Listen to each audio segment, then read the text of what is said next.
What a way to come back for an international break, guys. Man City 5, Burnley 0, the return of Kevin De Bruyne, and a performance that was absolutely exceptional, far more comfortable the match than I thought it would be. There are so many reasons right now to be positive if you're a Man City fan, and that is exactly what we're going to be talking about in today's video.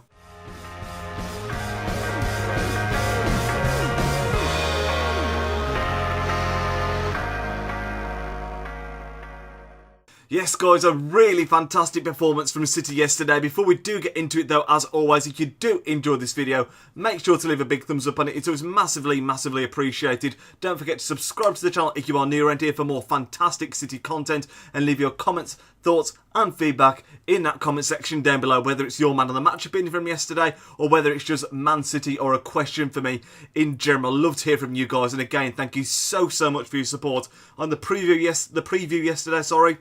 The support was absolutely incredible, and on the FIFA career mode that we're doing, it's also been amazing as well. A lot of you asking saying that you want the next episode. I'm going to be recording that directly after this video, and you're going to be seeing that Monday night. So I'll hold tight for the next episode of the City career mode, but in the meantime, I hope you do enjoy this video. Also, quick apology if I sound really strange. I've got a real bad throat right now. I don't know what's going on. I feel like I'm swallowing razor blades as I speak, so you can probably hear that. Apologies if it sounds a bit gross, and hopefully that'll be a bit better for the City career mode episode that I'm planning to record later on. But yeah, talking about the game yesterday and focusing on that, I think I actually said in the preview for the game that I thought it was going to be a Man City win. I always think at home we're going to win. You know, we're a fantastic team. We're a force to be reckoned with, and at home that just everything doubles in intensity. We're so good in our home patch usually. But I didn't think we'd absolutely rout Burnley. I think I predicted 2-0. I thought they'd be hard to break down. And it was always going to be a matter of getting that first goal and not giving Burnley hope, which we got through Sergio Aguero. I mean, what a player he is. Absolute talisman for the club. I don't think there's anything that I can say about his performance again yesterday, and the fact that he scored that I've not said already. Club legend. Always finds a way to get on the score sheet, and another magnificent performance, not only from him, from the whole team yesterday, but Aguero, you know. There's a few questions asked of him at the start of the season, even by myself, where it was like, is he going to be able to maintain his fantastic form? You know, he's getting on there now a little bit, but so far this season, again, showing how phenomenal of a striker he really is. The goal was a lovely, well-worked move as well. Leroy Sané heavily involved, as was David Silva, who put in a man-of-the-match display. I mean, when does David Silva not put in a man-of-the-match display? He's always absolutely 8 out of 10 or better, it seems, every single game he plays for City. And again, magnificent display from him again yesterday. But I think the main turning point, if you can call it that, where the game hinged a bit, was that second goal and the period around that. Because although Burnley, you know, the setup to part of the buzz, which doesn't surprise you, you know, that's what most teams come to do at the Etihad, so I don't hold anything against them for that.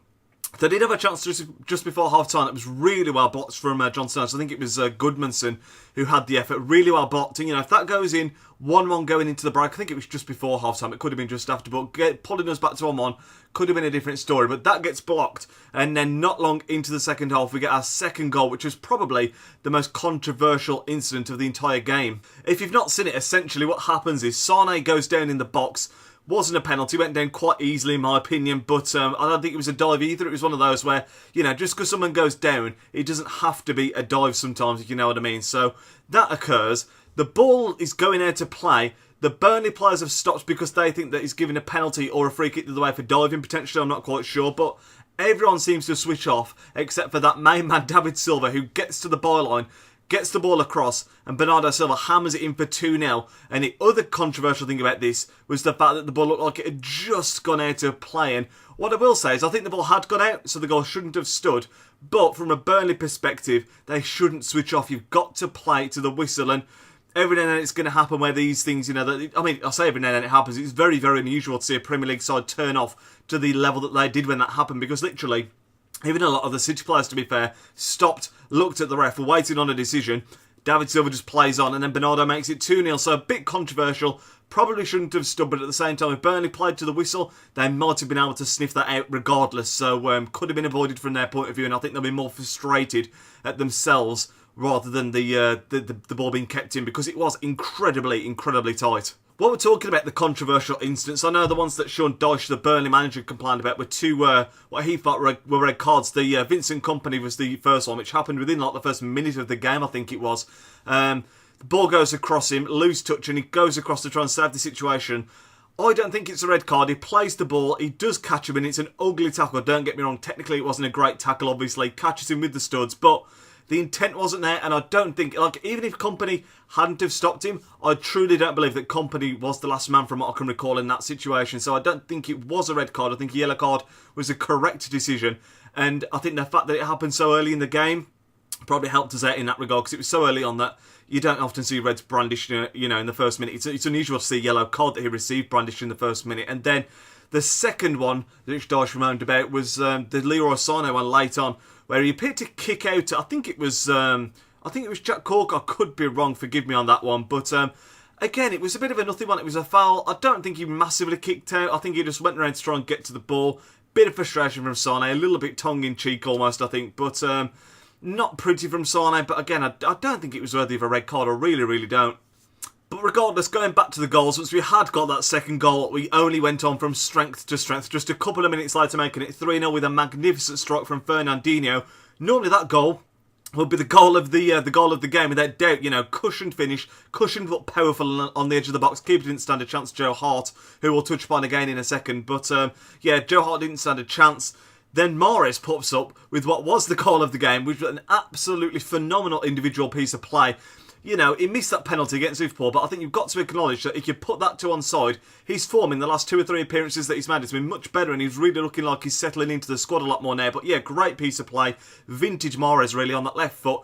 Swishes it in, if swish is even the right word. A lovely curling effort. Again, Joe Hart no chance, and that makes it 4, and then Sané makes it 5 in the final minute. And when Sané scores that one, you just saw the frustration of Joe Hart, who we'll talk about now, and he wanted to do well, didn't he, on his return to City? He got a fantastic reception, as he should, club legend, but I think he wanted to play.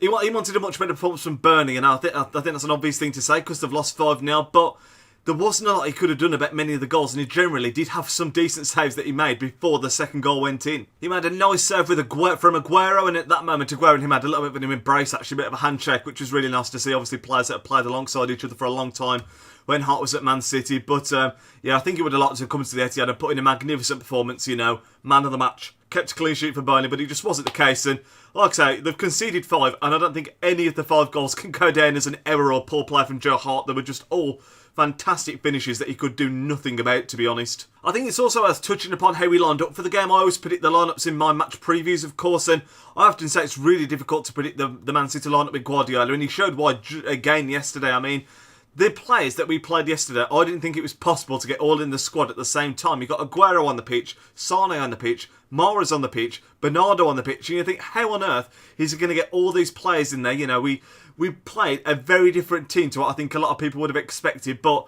as the scoreline reflects, it was a great decision, and it really worked out. Standout performers are always hard to pick when it's a 5-0 win, because there's no one that really played poorly, in my opinion, from that game, but David Silva getting man of the match, I've already mentioned, is absolutely fantastic. Again, picking up some assists for his tally. I saw actually that he got 20 assists from him to Aguero, which is the most that any player has got for Sergio Aguero in his City career, and I would imagine in his career in general, which is a really nice stat. Other performances that really stood out, Mahrez again, as I've touched upon, had a really great game, scored a phenomenal goal, and really is like he's fitting the part. Sané coming in again, putting in a great performance. It's great to see that he's put the controversy from the start of the season behind him, and he's just focusing in on football and putting in great performances week in, week out.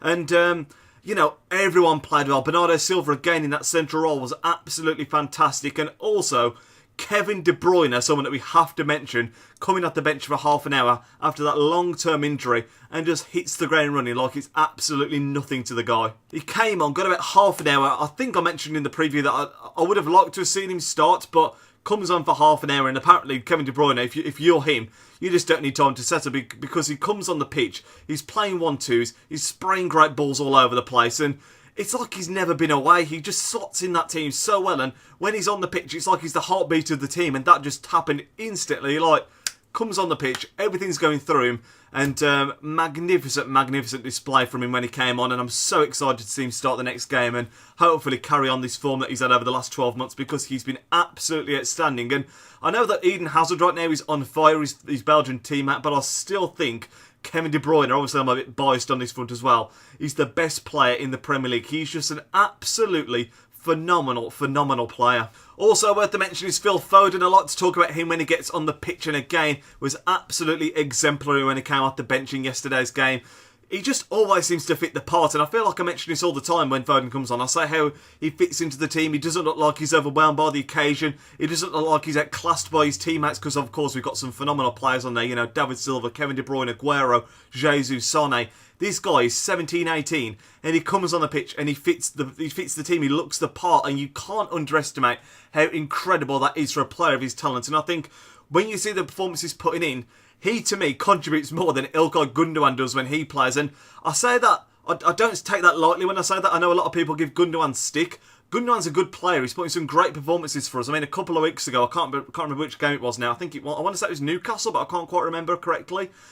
He put in a man of the match display and was absolutely fantastic. But when it comes to purposeful play, when Foden comes on, his link up and the way he passes forward with intent is absolutely exceptional for a player of his age, and he just shows such great maturity on the ball. So I think he's got to be in line to get a start soon, and I think he's going to get more and more minutes, as I say, every time he comes on. You know, he really impresses, so hopefully that can be the case. And I think with Guardiola, he's got the perfect manager to ease him into that team and make sure he's there for the long term. Before we look ahead to the next week that's coming up, which is a big one, I do think it's also worth mentioning Ederson. You know, he had a quiet game yesterday, didn't have a ton to do, but that's 5 Premier League clean sheets in a row for him, which is absolutely exceptional. I mean, as everyone always mentions, our fantastic attacking player, but you've also got to nod your head to that back line in Ederson right now. You know, Stones, Laporte doing really good things back there. Mendy as well, absolutely sublime, and Kyle Walker always performs really highly, 9 times out of 10. But Ederson, great goalkeeper. We all know that from last season, but 5 clean sheets in a row in the Premier League is absolutely exceptional and something you don't see all that often. So great stuff from him and the defence in general. But yeah, now looking forward to next week and the upcoming games. It is a very tough week we've got ahead. We've got a long journey ahead of us to Ukraine, where we face Shakhtar on Tuesday, where I think we're going to be in for a tough game. Shakhtar is always a tough place to go. Play some nice football in. That atmosphere in Ukraine is going to be pretty hostile, you would think. So, going to be a tough one on Tuesday. And we're following that up with an equally tough game in the Premier League with Tottenham away. I will, of course, be doing previews for those games, so you can look forward to those. But a tough week coming up. So, it's a good job that, you know, we've come back from an international break and hit the ground running as you'd like to see us do. But that is going to end off the video now, guys. As I said at the very start, apologies for my voice in there. Like I say, sore throat right now. Not a lot I can do about it. So hopefully you guys still did enjoy the video, despite the fact that I'm probably saying like God knows what. But that is going to end it off. If you have enjoyed it, like I said at the start, massively appreciated. If you could like the video, share the video, put your thoughts and comments in the comment section down below, and subscribe if you're new. And I will speak to you all next time, guys. Enjoy the rest of your weekend. Nidge out.